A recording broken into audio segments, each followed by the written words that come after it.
नमस्कार विद्यार्थी मित्रों, आप सब मजे में होंगे।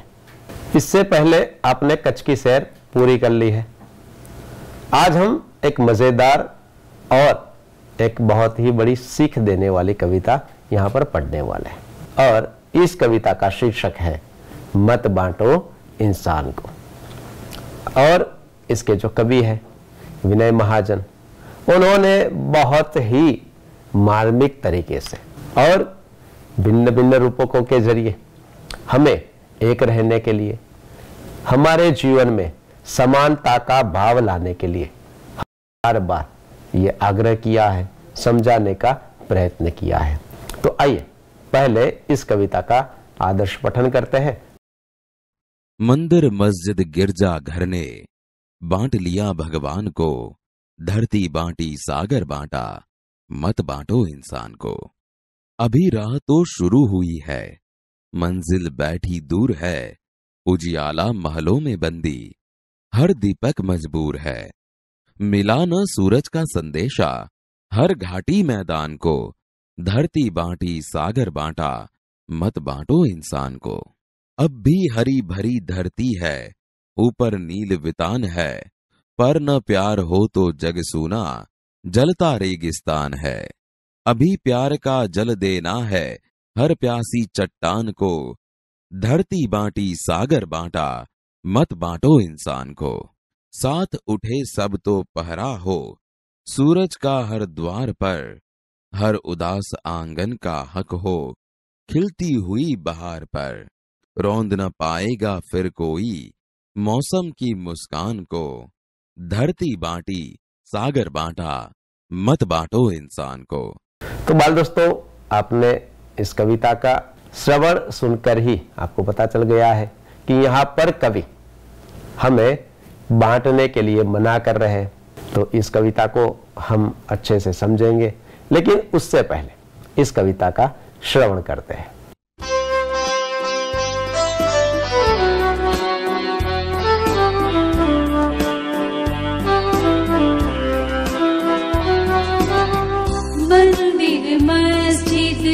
गिरजा घर ने बांट लिया भगवान को।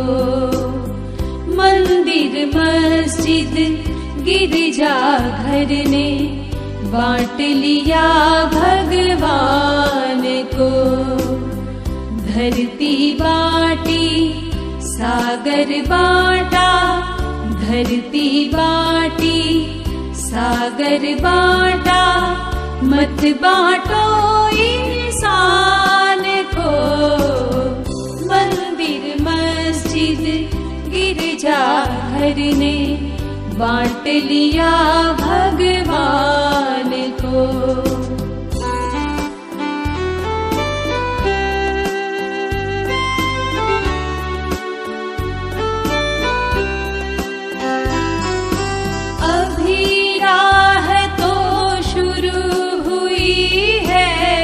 मंजिल बैठी दूर है, अभी राह तो शुरू हुई है, मंजिल बैठी दूर है।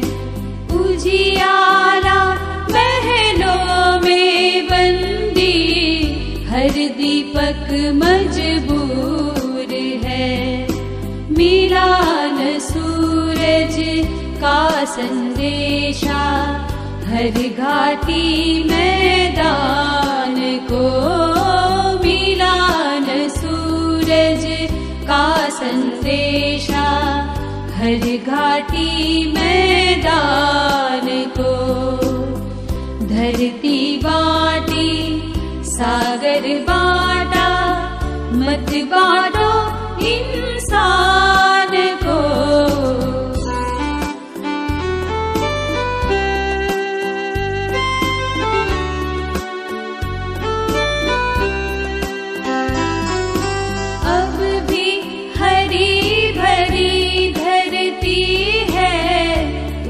नील वितान है, अब भी हरी भरी धरती है, ऊपर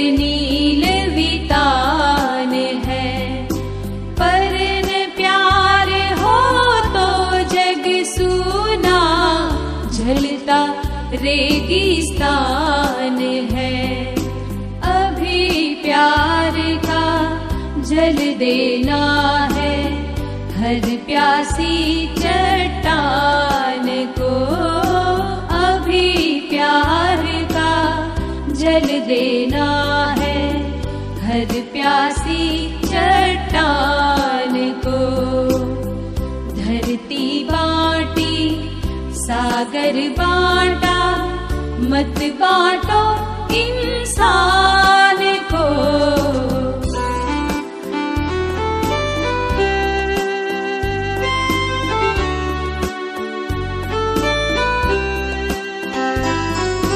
साथ उठे सब तो पहरा हो सूरज का हर द्वार पर। साथ उठे सब तो पहरा हो सूरज का हर द्वार पर। हर उदास आंगन का हक हो खिलती हुई बहार पर।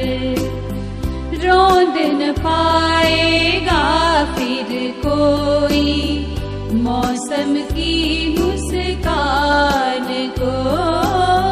रोंद न पाएगा फिर कोई मौसम की मुस्कान को। धरती बाटी सागर बाटा, मत बाटो इंसान को। मंदिर मस्जिद गिरजा घर ने बांट लिया भगवान को। धरती बाटी सागर बाटा, मत बाटो इंसान को। मत बाटो इंसान को, मत बाटो इंसान को।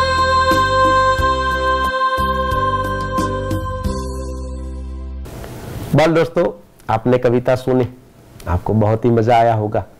लेकिन कविता के जरिए कवि हमें जो सीख देना चाहते हैं वह भी हमारे जीवन के लिए बहुत ही महत्वपूर्ण है। तो आइए कविता की पंक्तियां देखते जाते हैं और उसका जो अर्थ है उसको भी अच्छे से समझते हैं। तो देखिए, तो बाल दोस्तों, कवि ने शुरुआत में ही ये कहा है, मंदिर मस्जिद गिरजाघर ने बांट लिया भगवान को। धरती बाटी सागर बाटा, मत बांटो इंसान को। यहाँ इस पंक्तियों में हम समझते हैं कि कवि ने इंसान को बांटने से मना किया है। यानी कि आप जानते हैं कि हमारे देश में मंदिर भी है, मस्जिद भी है, गिरजाघर भी है, गुरुद्वारे भी है। तो इस प्रकार से मनुष्य ने भगवान का बंटवारा तो कर लिया है कि कोई भगवान मंदिर में बैठे हैं तो कोई मस्जिद में बैठे हैं तो कोई गुरुद्वारे में बैठे हैं। इस प्रकार से भगवान का बंटवारा कर लिया है। और साथ ही साथ धरती बाटी सागर बांटा। अब आप सोचेंगे कि भाई धरती किस प्रकार से बट गई है, तो हम जानते हैं कि इस विश्व में कई सारे देश हैं और इस प्रकार से ये मेरा देश, ये तुम्हारा देश और देशों का बंटवारा भी यहाँ पर हुआ है। और हर एक देश की अपनी सीमा होती है और इस प्रकार से मनुष्य ने धरती का बंटवारा भी कर दिया है। सागर तो एक ही है, सागर के पानी को हम अलग नहीं कर सकते। उसके बावजूद सागर में भी सीमाएं तय की गई है कि भाई ये इस देश की सीमा है और ये सीमा इस देश की है। और इस प्रकार से मनुष्य ने सागर का भी बंटवारा कर लिया है। और अब तो इंसान का बंटवारा ही बाकी है। तो कवि यहाँ पर कहते हैं कि आपने ये सब तो बांट लिया है, लेकिन मत बांटो इंसान को। यानी कि इंसानों के दिमाग में, यानी कि हमारे दिमाग में ऐसे कोई भी विचार नहीं आने चाहिए जिससे हम दूसरों से अलग होते जाए, यानी कि हम में भी बंटवारा होता जाए। और अगर हम बंट जाते हैं तो एक दूसरे के साथ मिलकर अच्छी तरह से नहीं रह सकते और फिर तो कई सारे भेद हमें देखने को मिलते हैं। और ऐसी कई सारी बातें पहले भी हो चुकी है। और कवि चाहते हैं कि अब इन सारे बंटवारों के बाद मनुष्य तो एकता के साथ, हर एक मनुष्य समान है, इस भाव से मनुष्य अपना जीवन व्यतीत करे। और इसी भाव को अपने साथ लेकर अगर वो चलता है तो हर एक मनुष्य को अपने जैसा ही वह मानता है और वह भी खुश रह सकता है और सामने वाले को भी खुश रख सकता है। तो ये बात यहाँ पर कवि इन पंक्तियों के जरिए हमें समझाने का प्रयत्न करते हैं।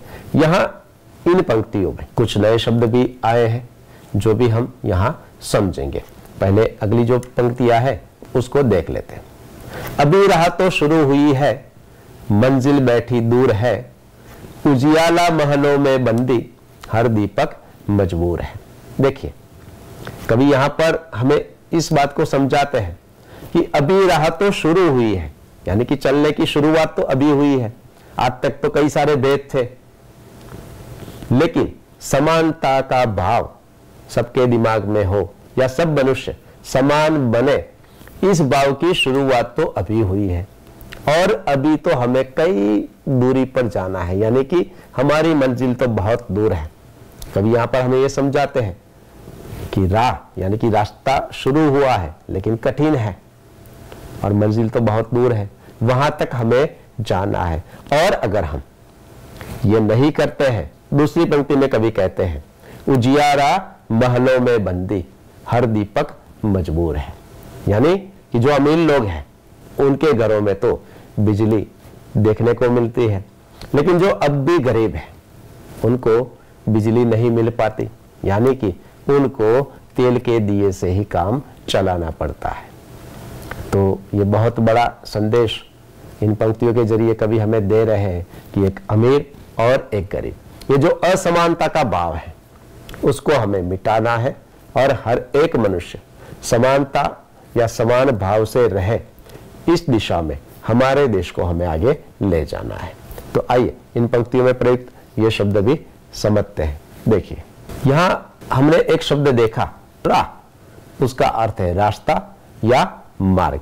दूसरा जो शब्द हमने देखा वह है उजियाला और उसका अर्थ होता है उजाला या रोशनी। तीसरा जो शब्द देखा बंदी यानी कि कैदी, गुलाम। अगला जो शब्द हमने देखा वह है मंजिल और उसका अर्थ होता है लक्ष्य या गंतव्य स्थान। तो बाल दोस्तों, शुरुआत की पंक्तियों में ही कवि हमें बहुत बड़ा संदेश देते हैं कि भाई हमें किस ओर जाना है और अगर हमारा लक्ष्य तय नहीं है तो हम हमारे गंतव्य स्थान तक अच्छी तरह से नहीं पहुंच सकते, और अगर हमारा लक्ष्य तय है तो रास्ता चाहे कितना भी कठिन हो हम हमारे लक्ष्य तक जरूर पहुंच जाते हैं। तो हमें आज से ही ये तय करना है कि हमें किस प्रकार आगे बढ़ना है और हम सब किस प्रकार से समानता का भाव यहाँ प्रस्तापित कर सकते हैं। आइए अगली पंक्तियां देखते हैं। देखिए यहाँ पर कवि क्या कहते हैं, मिला न सूरज का संदेशा, हर घाटी मैदान को, धरती बांटी सागर बांटा, मत बांटो इंसान को। अब यहां पर आप सोचेंगे कि भाई सूरज का प्रकाश तो हर एक जगह पर जाता है, ऐसी कोई घाटी या मैदान तो बाकी नहीं है, है ना? तो फिर कवि ऐसा क्यों कहते हैं? लेकिन यहां कवि सूरज के उदाहरण के द्वारा हमें यह समझाते हैं कि जिस प्रकार से सूरज का प्रकाश, सूरज का तेज हर एक जगह पर जाता है, उसी प्रकार से हमें सूरज की तरह ही समानता का भाव हर एक जगह पर पहुंचाना है। आज भी ऐसी कई जगह है कि जहां पर सूरज का ये संदेशा यानी कि सूरज के समान समानता का भाव आज तक नहीं पहुंचा है और हमें हर घाटी मैदान तक इस भाव को पहुंचाना है। यानी कि घाटी का अर्थ आप समझते हैं कि दो पहाड़ों के बीच बना हुआ जो सपाट मैदान है, जो समतल मैदान है, उसको हम घाटी कहते हैं और मैदान से तो आप परिचित हैं। फिर से कवि उसी पंक्ति को दोहराते हैं कि धरती बांटी सागर बांटा, मत बांटो इंसान को। आगे कवि कहते हैं अब भी हरी भरी धरती है, ऊपर नील वितान है, पर न प्यार हो तो जग सूना, जलता रेगिस्तान है। ये देखिए कवि ने यहाँ बहुत बड़ा संदेश हमें दिया है। अब भी धरती तो हरी भरी है ना? आप भी धरती को देखते हैं तो हरी भरी धरती हमें देखने को मिलती है, यानी कि अभी भी कुछ बिगड़ा नहीं है, अभी भी हमारे पास वक्त है। अब भी हरी भरी धरती है, ऊपर नील वितान है और धरती के ऊपर नीले रंग का अवकाश है। इसका मतलब है कि सृष्टि हमारे साथ है, वो हमें हमेशा मदद करती है। लेकिन अब हमें सोचना है कि किस प्रकार से हम समानता का भाव पूरे जग में फैला सकते हैं। पर न प्यार हो तो जग सूना। देखिए, पर प्यार न हो तो जग सूना, जलता रेगिस्तान है। धरती हरी भरी है, ऊपर नीला वितान है, यानी कि सृष्टि का जो सौंदर्य है वो तो भरा हुआ है। अगर प्यार नहीं है, प्यार नहीं है उसका अर्थ है कि एक मनुष्य को दूसरे मनुष्य से प्यार नहीं है, हम में समानता का भाव नहीं है, तो प्यार के बगैर तो जग भी कैसा लगता है, सूना लगता है। और अगर जग सूना है तो इस जग में और रेगिस्तान में कोई भेद नहीं है। इसलिए कवि कहते हैं कि प्यार न हो तो जग सूना, जलता रेगिस्तान है। कि जिस प्रकार से रेगिस्तान हमें हमेशा जलता हुआ दिखाई देता है, वहां हमें हरी भरी धरती देखने को नहीं मिलती, कड़ी धूप वहां होती है, तो ऐसा हमें इस संसार में, इस दुनिया में देखना है। और अगर नहीं देखना है तो हमें मनुष्य को कभी भी नहीं बांटना चाहिए। आइए, इन पंक्तियों में भी हमने कुछ नए शब्द देखे तो वे भी देख लेते हैं। तो देखिए, वितान, वितान का अर्थ होता है विस्तार या अवकाश। अगली जो पंक्तियां है इसमें कवि हमें और भी आगे ले जाकर समझाने का प्रयत्न करते हैं। और कवि कहते हैं, अभी प्यार का जल देना है हर प्यासी चट्टान को, धरती बांटी सागर बांटा, मत बांटो इंसान को। अभी प्यार का जल देना है हर प्यासी चट्टान को, यानी कि जल तो हम पेड़ या पौधों को बड़े करने के लिए देते हैं और जल मिलते ही पौधों का विकास हो जाता है। इसी प्रकार से कवि यहाँ पर चट्टान के लिए जल, लेकिन जल कैसा, प्रेम रूपी जल, यानी कि हम सब मनुष्य हैं, हम पत्थर तो है नहीं, लेकिन अगर हमें प्यार नहीं मिलता है, प्रेम रूपी जल नहीं मिलता है, तो हम में और पत्थर में कोई भेद ही नहीं है। इसलिए कवि यहाँ पत्थर के उदाहरण से, पत्थर के रूपक से हमें यह समझाने का प्रयत्न करते हैं कि अभी प्यार का जल देना है हर प्यासी चट्टान को।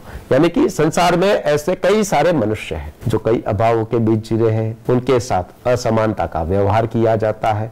तो ऐसे हर एक मनुष्य तक हमें प्रेम रूपी जल पहुंचाना है और उनकी जो प्यास है उसको भी हमें मिटाना है। धरती बांटी सागर बांटा, मत बांटो इंसान को। इससे आगे कवि कहते हैं, साथ उठे सब तो पहरा हो, सूरज का हर द्वार पर, हर उदास आंगन का हक हो, खिलती हुई बहार। यानी कि साथ उठे सब तो पहरा हो, सूरज का हर द्वार पर, यानी कि अगर हम सब एक हो जाते, हाथ में हाथ मिलाकर समानता का भाव हम सब स्वीकृत कर लेते, हर आंगन में कौन पहुंच जाएगा, सूरज। यानी कि सूरज के समान समानता का भाव हर एक आंगन तक पहुंच जाएगा और वहां हमें समानता ही समानता देखने को मिलेगी और असमानता का भाव कहीं पर भी हमें देखने को नहीं मिलेगा। हर उदास आंगन का हक है, खिलती हुई बहार पर। कवि ये भी कहते हैं कि हर एक व्यक्ति का ये हक है कि उसे प्रेम मिले, उसे समान भाव मिले। इसलिए कवि ने यहाँ आंगन की बात कही है कि हर उदास आंगन का हक है, खिलती हुई बहार पर। कि जैसे वसंत ऋतु आती है तो सारा वातावरण, पृथ्वी सब एकदम आनंदित हो जाते हैं, पुलकित हो जाते हैं और ये जो स्थिति है, यानी कि एक आनंद की जो स्थिति है वो सबको रोचक लगती है, अच्छी लगती है। और इसी प्रकार से आज भी असमानता से पीड़े हुए कई सारे घर हैं, कई सारे आंगन हैं और उनको भी इस बाहर का हक मिलना ही चाहिए। आइए, इन पंक्तियों में भी कुछ नए शब्द हमने देखे तो उनको भी एक बार देख लेते हैं। जैसे कि चट्टान, तो उसका अर्थ होता है शिलाखंड या बड़ा पत्थर। उसी प्रकार से पहरा, उसका अर्थ होगा सुरक्षा या रखवाली। रौंदना तो कुचलना। रेगिस्तान तो उसका अर्थ होगा मरुस्थल। बांटना यानी कि विभाजित करना। और बहार यानी कि शोभा, वसंत एक ऋतु का नाम है और सुखद वातावरण। आइए, इससे आगे कवि क्या कहते हैं ये भी समझते हैं। यहाँ काव्य की अंतिम पंक्तियों में कवि ये कहते हैं, रौंद न पाएगा फिर कोई मौसम की मुस्कान को, धरती बांटी सागर बांटा, मत बांटो इंसान को। यानी कि फिर कोई भी, अगर हम सब एक हो गए हैं तो हमें बांटने वाला कोई है ही नहीं।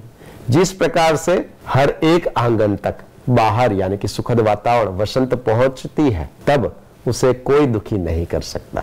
इसी प्रकार से कवि यहाँ पर कहते हैं कि रोंद न पाएगा फिर कोई मौसम की मुस्कान को, यानी कि ये जो खुशी है उसको फिर कोई भी नहीं कुचल सकता, उसको कोई भी नहीं नष्ट कर सकता। और इसीलिए हम सबको एक होना है, साथ में रहना है और समानता का भाव हर एक व्यक्ति तक हमें पहुंचाना है। फिर से अंत में कवि उसी अंतरे को दोहराते हुए कहते हैं, धरती बांटी सागर बांटा मत बांटो इंसान को। तो बाल दोस्तों, इस कविता के जरिए हमें मूल भाव जो सीखना है, जो समझना है, कई सारे ऐसे मूल्य हैं जिनको हमें हमारे जीवन में भी प्रस्थापित करना है। बाल दोस्तों, इस कविता में कई सारी ऐसी बातें भी हैं जो हमारे जीवन के लिए बहुत ही महत्वपूर्ण है और इस कविता में कवि ने हमें जो सीख दी है उसके बारे में हम कितना समझे हैं उसके लिए मूल्यांकन भी होना आवश्यक है। और इसलिए आपको अभ्यास और स्वाध्याय में कुछ प्रश्न भी दिए गए हैं, उसमें से कुछ प्रश्न मैं यहाँ आपके साथ चर्चा करना चाहता हूँ। तो आइए उन प्रश्नों की चर्चा यहाँ पर करते हैं। मैं आपको उत्तर बताने वाला नहीं हूँ, उत्तर आपको ही देना है और अपनी कॉपी में भी लिखना है, लेकिन इन प्रश्नों के उत्तर क्या हो सकते हैं इसकी चर्चा हम यहाँ पर करते हैं। देखिए, यहाँ पर एक प्रश्न इस प्रकार से रखा गया है, कवि के अनुसार अब तक किन चीजों का बंटवारा हो चुका है। तो बाल दोस्तों, इस कविता की शुरुआती पंक्तियों में ही कवि ने हमें यह समझाया है कि क्या क्या बढ़ चुका है और अब क्या नहीं बटना चाहिए। तो ये आप जानते हैं और उसका उत्तर आप खुद ही अपनी कॉपी में लिखेंगे। आइए अब दूसरा जो प्रश्न है यह भी देखते हैं, इंसान को बांटने का क्या अर्थ है। सोचिए जरा, अब सोचिए जरा कि इंसान को किस प्रकार से बांट सकते हैं। क्या उसके टुकड़े करके सबको बांटेंगे तो मनुष्य जीवित ही नहीं रहेगा, है ना। लेकिन यहां कवि उसको बांटने से मना कर रहे हैं, यानी कि इंसान को बांटना यानी कि क्या। तो हमने कविता में कई सारे उदाहरण देखने का प्रयत्न किया कि आज भी जैसे कि बिजली कहां पर है, अंधियारा कहां पर है, कहां पर सूरज का संदेशा पहुंचा है, कहां नहीं पहुंचा है। कई सारे ऐसे उदास आंगन है कि जिनको भी ये बाहर का हक है ना। तो इन उदाहरणों से हमें इस बात को अच्छी तरह से समझनी है कि इंसान को बांटना यानी कि उसके दिमाग में ऐसे विचार या ऐसे भाव लाने का प्रयत्न करना कि तुम इस ज्ञाति या जाति के हो या तुम इस प्रकार के व्यक्ति हो, तुम हमसे कुछ भिन्न हो। तो ये जो संदेश है, कभी यहाँ पर ये बात हमें अच्छी तरह से समझाते हैं कि हर एक मनुष्य समान है क्योंकि वह इंसान है। तो इसका उत्तर भी आप इसी प्रकार से सोचकर अपनी कॉपी में जरूर लिखिएगा। आइए तीसरा प्रश्न देखते हैं, यह कविता हमें क्या संदेश देती है। सोचिए। तो बाल दोस्तों, अब तो कविता हमने यहाँ पर पढ़ ली है, गान किया, श्रवण किया और साथ ही साथ उसके हर एक अंतरे को यहाँ पर समझने का प्रयत्न किया है। तो कविता का पूरा जो संदेश है वह आपको अपने शब्दों में अपनी कॉपी में लिखना है, ठीक है। आइए अगला प्रश्न देखते हैं, उजाले को बंदी बनाने का क्या अर्थ है। तो बाल दोस्तों, ये तो आप जान चुके हैं कि उजाले को बंदी बनाना यानी कि वैसे तो हम उजाले को कहीं पर बंदी बनाकर नहीं रोक सकते, क्योंकि जब सुबह में सूरज निकलता है तो पूरी दुनिया को अपने उजाले से रोशन कर देता है, उसको हम रोक नहीं सकते। लेकिन यहाँ पर मार्मिक रूप से कवि ने हमें यह कहा है कि उजाले का हक हर एक व्यक्ति को है और कई सारे ऐसे व्यक्ति हैं जो अमीर हैं, वह सुख सुविधा अपने पास रख लेते हैं और गरीबों को ये नहीं मिलता। और यहाँ उदाहरण दिया है बिजली का कि अमीरों के घरों में बिजली है और गरीबों को आज भी तेल के दिए से काम चलाना पड़ता है। तो आप इस समझ के साथ इस प्रश्न का उत्तर लिख सकते हैं। तो बाल दोस्तों, मैं मानता हूं कि इतनी चर्चा के बाद आप इस कविता का जो भावार्थ है, जो हमें इस कविता से समझना है, सीखना है, इस बात को अच्छी तरह से समझ चुके हैं, जान चुके हैं। और बार बार इस कविता का गान करने से आप अच्छी तरह से इस कविता के भावार्थ को भी समझ सकेंगे। और इसलिए आपको कविता में भावार्थ लिखने के लिए भी स्वाध्याय अभ्यास दिया गया है और साथ ही साथ चर्चा के लिए भी एक दो प्रश्न दिए गए हैं कि जिसमें समाज में आज जो हमें देखने को मिलता है, ऐसे कुछ मुद्दे हैं, उसके लिए आपकी सोच क्या है कि समाज में ऐसा होना चाहिए या नहीं होना चाहिए। साथ ही साथ भाषा सत्ता की एक प्रवृत्ति भी यहाँ दी गई है, जिसमें आपको कुछ शब्दों को शब्दकोश के क्रम में रखना है। मैं इसलिए यहाँ से नहीं करवाता हूँ क्योंकि आप अब शब्दकोश से भली भांति परिचित हो चुके हैं, तो आप खुद ही उन शब्दों को शब्दकोश के क्रम में जमा सकते हैं। और साथ ही साथ आपको एक प्रकल्प कार्य भी दिया गया है, जिसमें भी आप पूरा जो प्रकल्प है उसको अपने तरीके से पूर्ण कर सकते हैं, और अगर उसमें आवश्यकता हो तो अपने साथियों की भी मदद आप ले सकते हैं, लेकिन आपको यह प्रकल्प कार्य भी पूर्ण करना है। तो आज यहाँ पर हम रुकते हैं और इस कविता के माध्यम से पूरे समाज को जो हमें संदेशा देना है तो आप भी देंगे, मैं ऐसी अपेक्षा रखता हूँ। आज के लिए बस यहाँ पर रुकते हैं। धन्यवाद। आज का प्रश्न, वितान शब्द का अर्थ क्या होता है? और इसके विकल्प है विकल्प ए पहाड़, विकल्प बी अवकाश, विकल्प सी धरती, विकल्प डी पानी।